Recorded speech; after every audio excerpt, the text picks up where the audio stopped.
नमस्कार दोस्तों, स्वागत है आपका हमारे यूट्यूब चैनल अंकुश गोरखपुरिया में स्टडी विथ स्माइल में। कल हम एक वीडियो अपलोड किए थे जो कि उसकी क्वालिटी हालांकि रिकॉर्डिंग में तो अच्छा था, लेकिन अपलोड करने में क्या प्रॉब्लम आया कि वो सारा वीडियो ही ब्लर हो गया। तो खैर वही जो जितना मैं पढ़ाया था वो मैं दोबारा ही एक शॉर्ट फॉर्म में बोल देता हूँ, फिर से अपलोड कर ताकि जो उसमें पढ़ाया गया है उसको समझ में आ जाए। तो जैसे मैंने पढ़ाया था हिंदी भाषा व्याकरण और उसके सामान्य परिचय, ये हमने बोला था।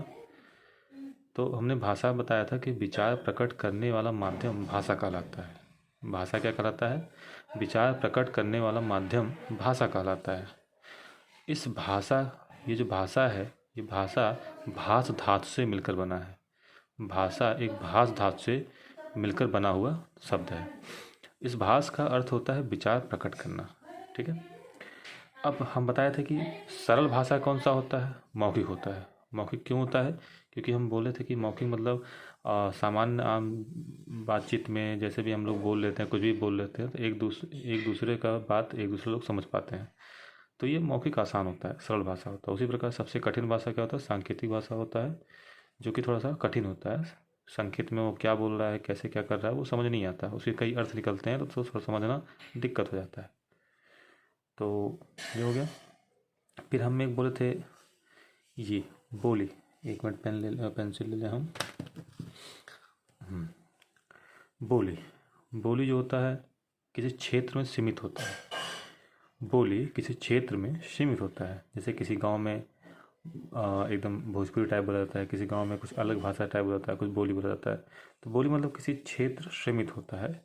और भाषा होता है, भाषा का जो क्षेत्र होता है वो विस्तार होता है, कि मतलब उसका मतलब भाषा का जो क्षेत्र होता है विस्तृत होता है। अगर जैसे मान लीजिए ये जो बोली है, बोली मान लीजिए इस छोटे से एरिया में रह रहा है, बोली इस छोटे से एरिया में बोला जा रहा है, तो जो भाषा है थोड़ा बड़े एरिया में बोला जाएगा। ठीक है।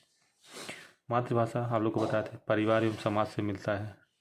राजभाषा प्रशासन के कामकाज की भाषा होती है, जो हमारी प्रशासनिक कार्यवाही होती है वो वाली जो भाषा है वो राजभाषा कहलाता है। राष्ट्रभाषा मतलब, ये राष्ट्रभाषा मतलब अधिकांश, यानी अधिकांश लोग जो यूज करते हो, यानी संपूर्ण राष्ट्र द्वारा इसको यूज में लाया जा रहा हो, उसे राष्ट्रभाषा बोला जाएगा। ठीक है। फिर हमने बोला था व्याकरण। व्याकरण मतलब बी धन आ धन करण, यानी इसका हमने विच्छेद कर दिया। तो व्याकरण, व्याकरण हमें पढ़ना क्यों जरूरी है? क्योंकि व्याकरण की वजह से ही हम शुद्ध बोल पाते हैं, शुद्ध लिख पाते हैं। हाँ, तो ये तीन तरह से हमारा मदद करता है। एक वर्ड के विचार करने में, यानी भाषा क्या है? विचार करने की माध्यम है, विचार प्रकट करने माध्यम है। तो हम पहले वर्ड का जो विचार प्रकट करेंगे, वर्ड विचार, यानी वर्ड को कैसे शुद्ध लेखन लिखेंगे, वर्ड का शुद्ध लेखन, उसका प्रयोग कैसे लिखेंगे, उसको प्रयोग कैसे करेंगे, उसका ज्ञान कराता है। इसी तरह शब्द भी है, वाक्य भी है। ठीक है। अब हम पढ़ेंगे वर्ड विचार। पढ़ना तो ये शब्द विचार भी है, वाक्य विचार भी है, लेकिन पहले हम वर्ड विचार पढ़ेंगे, क्योंकि आज हमारा जो हम कल वीडियो बनाने का मकसद था वो वर्ड विचार का ही था, वर्डमाला ही पढ़ाने का था, तो हमने बनाया था। तो वर्ड विचार में हमने क्या बताया था?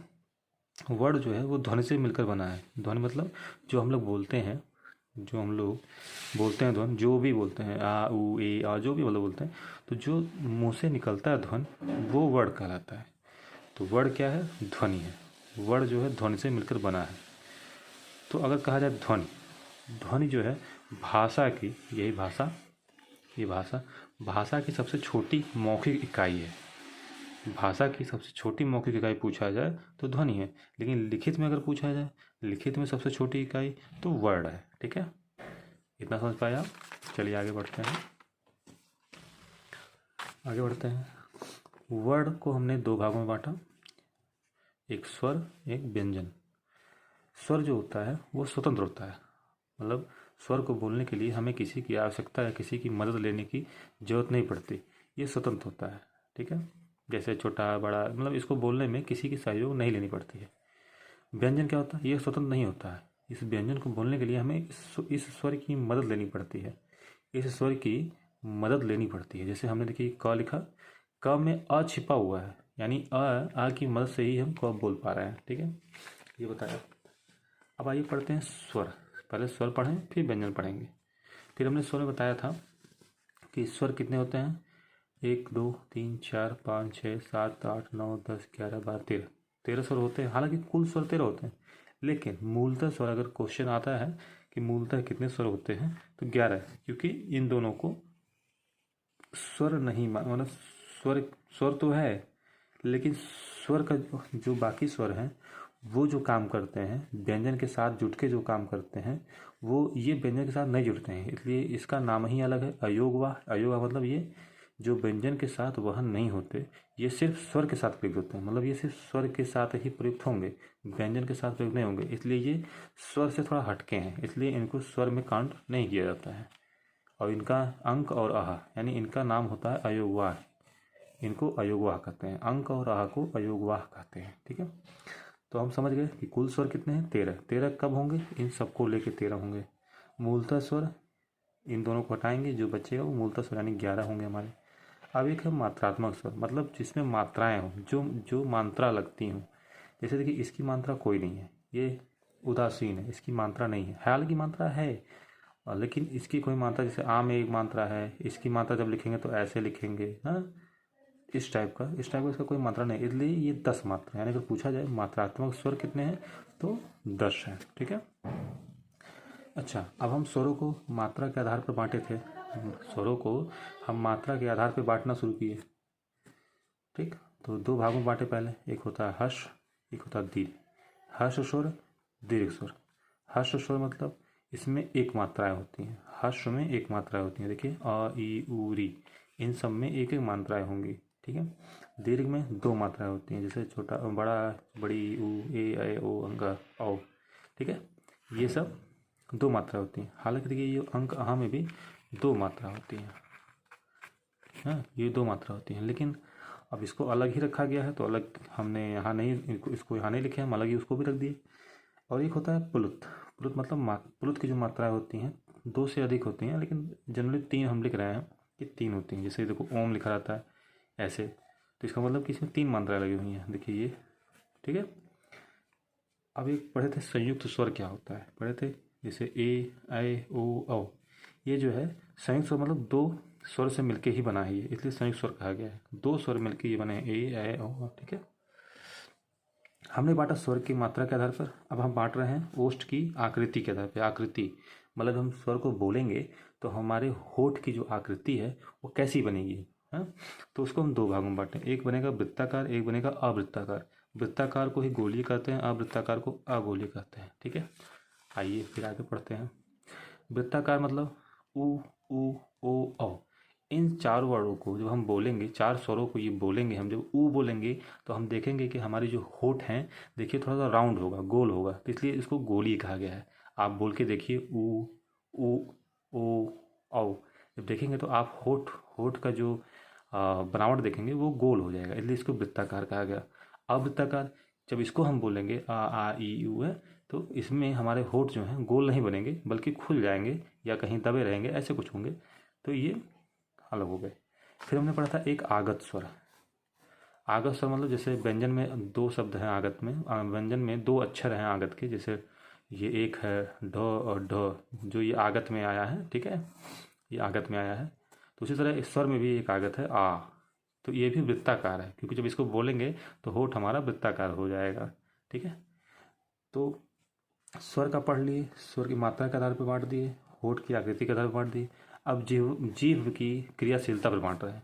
जीव की क्रियाशीलता पर कैसे, एक होता है अग्रस्वर, एक होता है मध्य स्वर, एक होता है पश्च स्वर। अग्रस्वर मतलब कि ऐसे स्वर जिसको बोलने पे ये लगता हो कि हाँ हमारे जिह्वा के यानी जीभ के आगे वाले भाग से ये निकल रहे हैं, जैसे ई ए री। इनको जब आप बोलेंगे तो लगेगा कि हमारे जीभ के आगे से ही आगे वाले भाग से निकल रहा है। मध्य मतलब कि जब हम इसको बोलेंगे तो ऐसा लगेगा कि हमारे जीभ के बीचों बीच के हिस्से से निकल रहा है। ऐसे ही पश्च, जब पश्च मतलब पश्च स्वर जो होता है आ उ ओ, यानी इसको जब हम बोल रहे हैं तो लग रहा है कि जैसे जीभ के पीछे वाले भाग यानी कंठ के आसपास से ये निकल रहा है, इसलिए इसको पश्च स्वर कहा जाता है। आप इसको एक बार बहुत ध्यान से पढ़ लीजिएगा, क्योंकि ये क्वेश्चन आते हैं वर्णमाला से, यही सब क्वेश्चन आते हैं। फिर एक हम पढ़ते हैं तालु की स्थिति के आधार पर। तालु तालु मतलब जो ये जो जबड़ा है, जबड़ा के ऊपर वाला जो हिस्सा होता है तालु उसका, तो उसको 4 भागों में उन्होंने बांटा था। समृद्ध स्वर, अर्ध समृद्ध स्वर, विपरीत स्वर, अर्धविपरीत स्वर। समृद्ध मतलब ढका हुआ, घिरा हुआ, ठीक है, ढका हुआ, घिरा हुआ। तो समृद्ध स्वर मतलब ढका हुआ। जैसे हम ई बोल रहे हैं, ई उ उ री, देखिए इसमें हमारा पूरा मुंह लगभग लगभग बंद हो जाता है, ढका हुआ रहता है, खुलता नहीं है। तो उसी प्रकार अर्ध समृद्ध यानी आधा खुला हुआ, इसमें जब हम बोलेंगे ये वर्ड तो थोड़ा बहुत हमारे मुंह खुलेंगे। ए ओ देखिए खुल रहा है। अब विपरीत, विपरीत मतलब खुला हुआ, ठीक है, विपरीत मतलब खुला हुआ। तो खुला हुआ सर आ, देखिए जब आ बोलेंगे तो पूरा मुंह हमारा खुल जाएगा। तो अर्ध विपरीत मतलब आधा खुला हुआ। जब इसको बोलेंगे अ ए औ, इसमें मुंह तो खुल रहे हैं लेकिन आधा खुल रहा है, ठीक है, समझ गए। फिर उसके बाद हमने किस किस जगह से स्वर निकल रहे हैं उसके आधार पे हम बोले थे। जैसे हम इसको क्रम में लगा दिए थे, कंठ, तालव्य, मूर्धा, फिर कंठ, तालव्य, कंठ, ओष्ठ, फिर ओष्ठ। हाँ, तो कंठ मतलब जो कंठ से निकलता है, अ आ, ठीक है, जब हम इसको बोलेंगे तो लगेगा कि हाँ कंठ से आ रहा है। आप एक बार ट्राई करिएगा, कोशिश करिएगा, आ जाएगा। तालव्य का ई, हाँ। मूर्धा से री, देखिए जब हम री बोलते हैं तो हमारा जो जीभ है मुड़ जाता है, री ऐसे मुड़ जाता है। कंठ तालव्य यानी कंठ और तालव्य यानी कंठ और तालु से जो मिलकर बोला जाता है, मिलाकर उसको क्या, वो कौन सा स्वर है, ए, ये 2 चीज़ें हैं, ठीक है। कंठ और ओष्ठ यानी कंठ और ओष्ठ से जो मिलकर बोले जाते हैं वो क्या होता है, ओ और औ होता है, ठीक है। और ओष्ठ से ऊ और ऊ होता है, ठीक। इतना हमने पढ़ाया था कल, और आगे मैं व्यंजन पढ़ाऊँगा। हालांकि कल वीडियो थोड़ा ब्लर हो गया था, इसलिए मैं इसको रिवीजन करके फिर से डाल रहा हूँ। तो थैंक यू आप लोगों को। सब्सक्राइब करिएगा चैनल को, लाइक करिएगा, शेयर करिएगा। धन्यवाद।